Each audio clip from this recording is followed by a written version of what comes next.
Hi sewing friends, welcome to my sewing room. My name is Beth, and if you're new, welcome.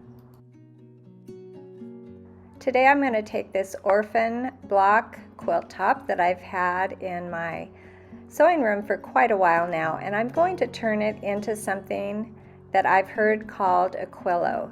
This little blanket here I'm borrowing from a friend, and it is basically two pieces of fabric with some batting inside and a square pillowcase attached to the back.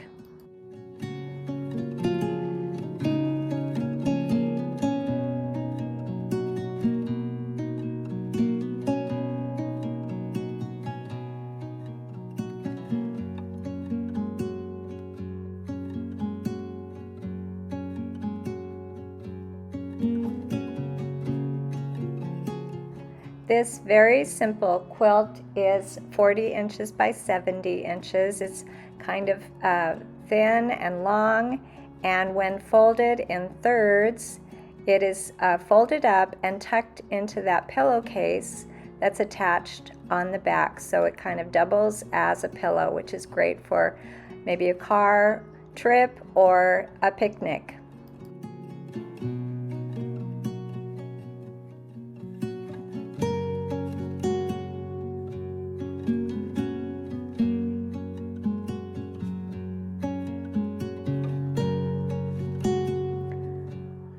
My quillow is going to be slightly different in size just because I am using what I already have, and that is this fun orphan quilt, and I'm using a leftover quilt block for that pillow piece on the back and a very thin batting.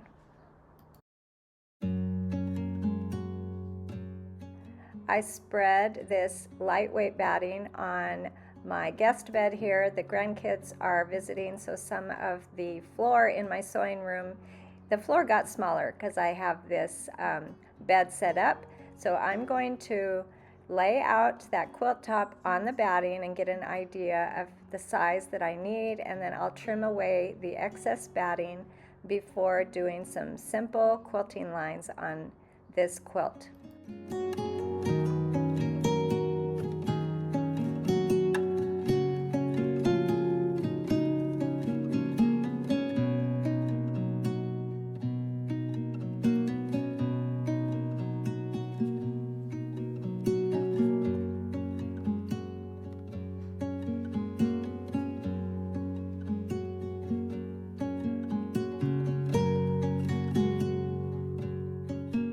As you can see, the batting is larger than I need, so I'm just putting two layers together. Right now I'm going to take some large safety pins and I'm going to pin these two layers together and add some quilting lines before adding the backing.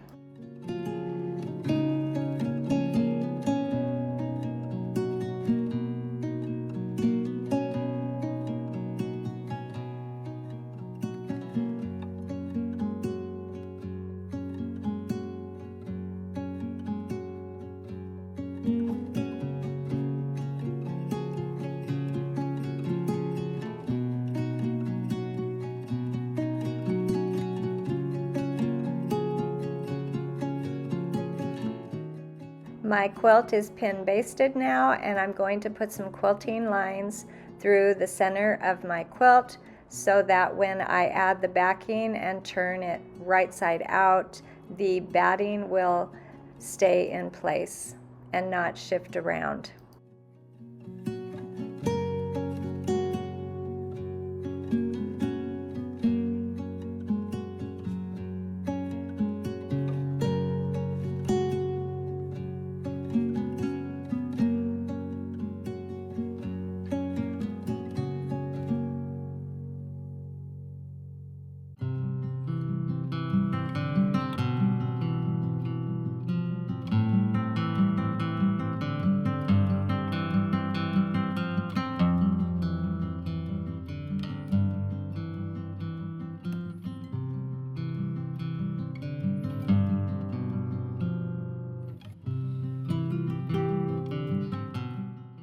I added just 4 lines of quilting through the center of my quilt top here, and now I'm going to cut away the excess batting.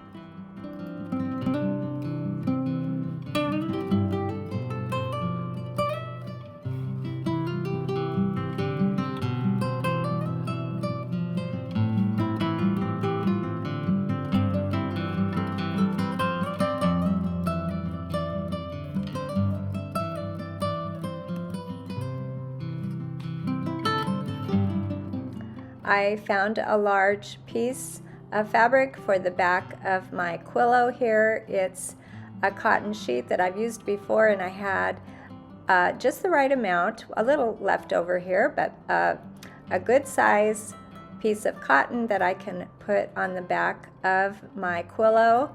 My quilt top, I am going to put the backing and the quilt top right sides together. I haven't done this method of quilt construction for quite a long time. It's, I think, called the pillowcase method, where you put the quilt top and the batting and the backing facing each other, and I'm going to cut away the excess fabric. I am not going to get too close to the edge yet, and then I'm going to sew all the way around the edge of my quilt, leaving an opening so that I can turn it right side out.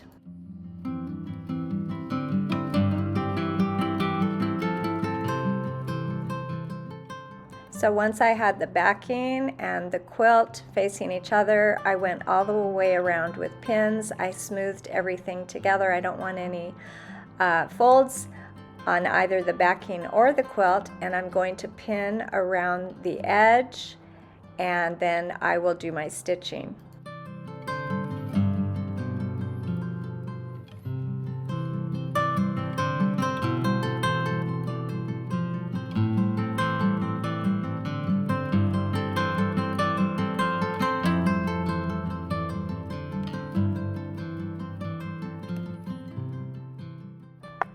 As you can see, the backing fabric is larger than my quilt, and that's okay, because once I put all of the stitching in around the edge of the quilt, of course leaving that opening, I will trim away that excess fabric.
When I had finished sewing around the outside of the quilt, I turned it right side out and poked out all of those corners, and then I did some pressing mainly around the edges of my quilt.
After pressing all of those edges, I found the opening, and now I'm going to stitch that opening closed after pinning it together.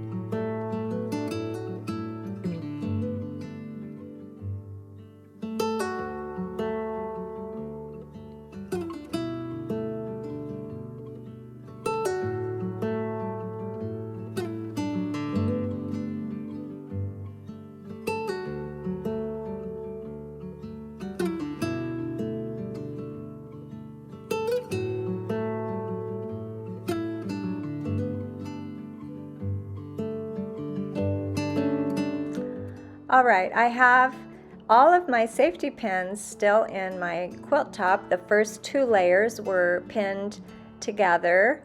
Now I am going to take most of those safety pins. It wasn't 100%, but I went around and pinned the backing to those 2 layers. So I'm just taking it out of the top 2 layers and then attaching that to the back, because the backing has not been attached quite yet. And after I reattach all of those safety pins and get my quilt basted, I am going to put some quilting lines through all 3 layers.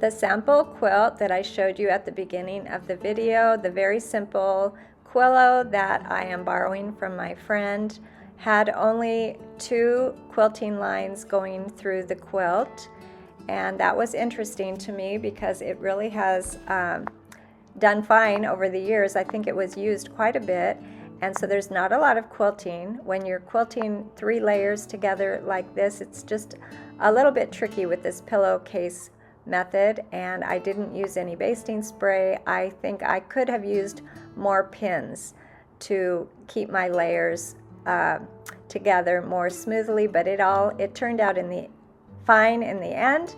I would just recommend using a lot of pins so that when you are quilting all 3 layers, everything comes together really nice and smooth. So I did not add many quilting lines in this quilt before I added the pillowcase that I'm going to show you how to do in just a minute.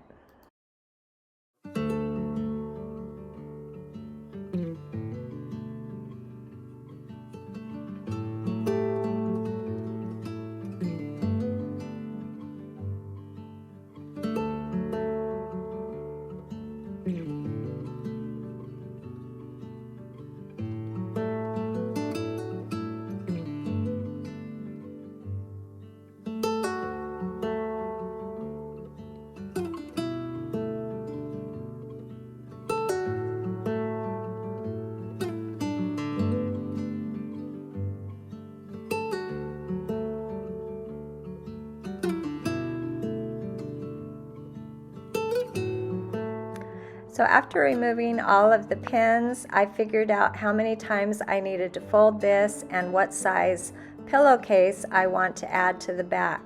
I decided that I would be folding my quilt in 4ths.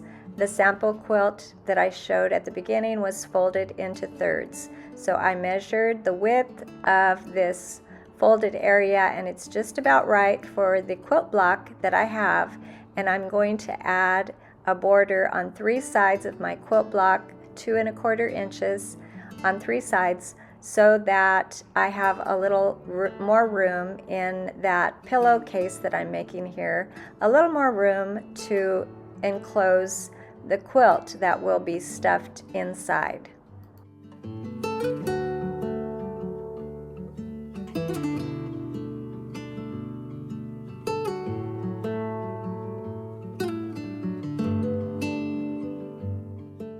These strips that I'm using were very handy. They're just the pieces of fabric that were cut off of the backing when I added the backing to my quilt.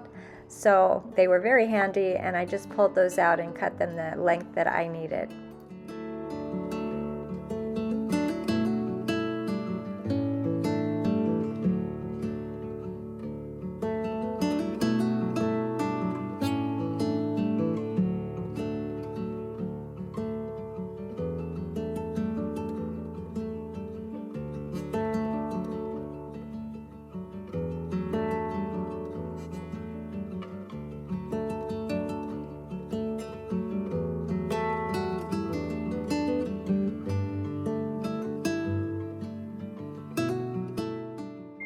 The pillowcase needs to be double-sided, so I am cutting a backing for my pillowcase.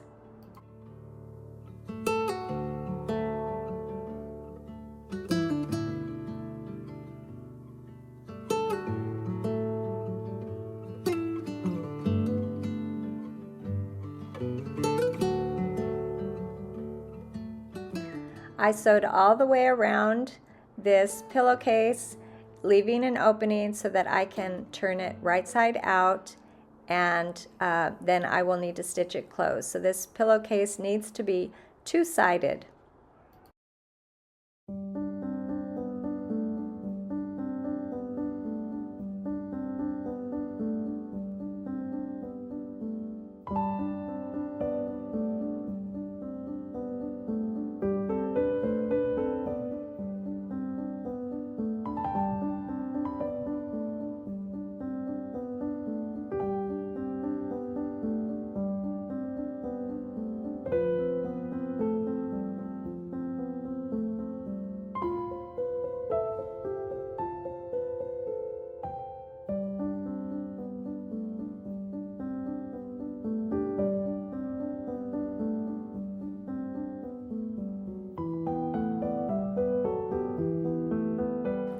As you can see, this pillowcase is not square.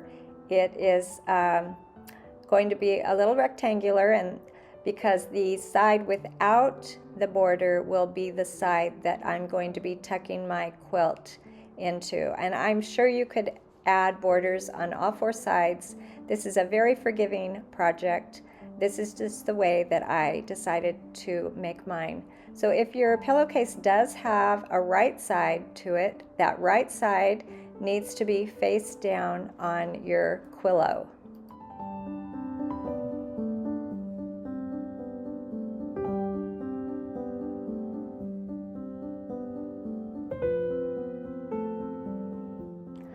I'll be folding my quillow into four sections rather than three like the sample quillow that I showed, and I'm pretty sure most of the quillows, if you were to look it up on the internet, I think they're folded into thirds. Mine is going to be folded into fourths. So I had to off center my pillowcase here, and if you were to imagine four long columns in the quilt, I am putting my pillowcase in the second column, and the opening is there on the inside of the quilt, not on the edge of the quilt. And I'm going to sew around three sides of this pillow.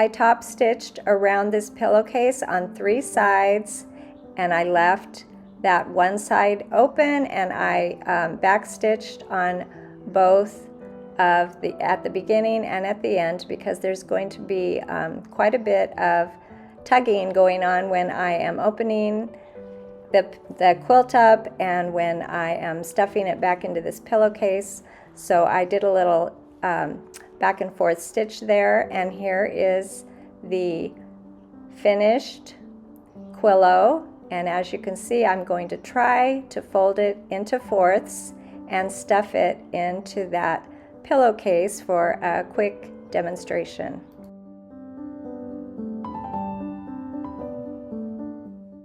After folding one side 2 times, I folded the other side in, and now I can roll the quilt or the quillow up, and I needed to roll it in fourths. I started here with thirds, but that didn't work. So if I do half and then half again, it will be the right size. And now I can tuck that whole thing into that pillowcase.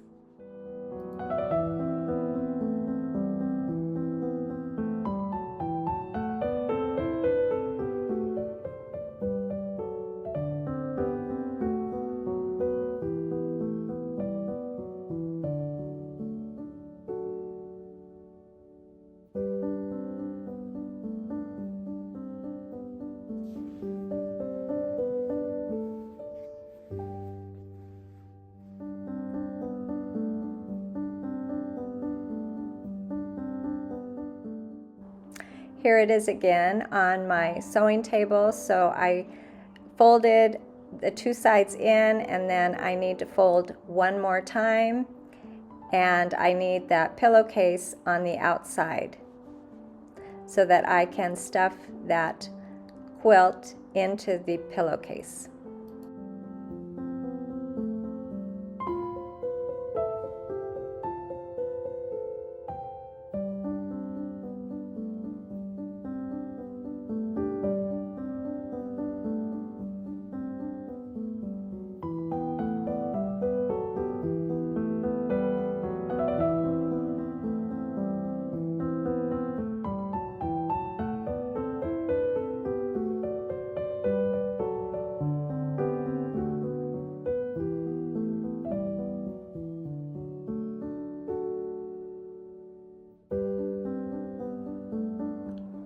This is a really fun and easy project. I now have a little quillow to take on picnics or to take on road trips in the car. It's a great way to have a little traveling quilt. Thanks for joining me today, and I'll see you next time.